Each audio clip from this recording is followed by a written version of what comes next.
Pripravili sme sa na Michalovce, mali sme ich dobre zmapovaných, 4 hry, všetko. Prvý polčas sme strácali strašne ľahké lopty. Cez polčas som ich tvrdo skritizoval, pretože Bruško, Diana, títo hráči musia byť z loptou lepší. Vo fáze, keď už sme to začali trošku sa približovať k tomu, samozrejme Michalovce mali vždy nejaké nebezpečné situácie, Koval hral dobre tam z ľavej strany, ale my sme mali supera doraziť, si myslím, v tej fáze, kedy sme mali návrh, si myslím.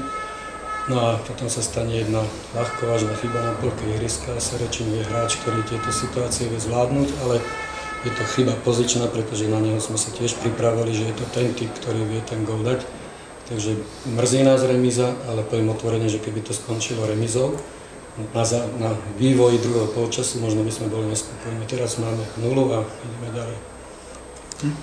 Ako bude vyzerať cesta do Mijavy? No tak viete asi ako, no. Ale sú horšie veci na svete. Takže.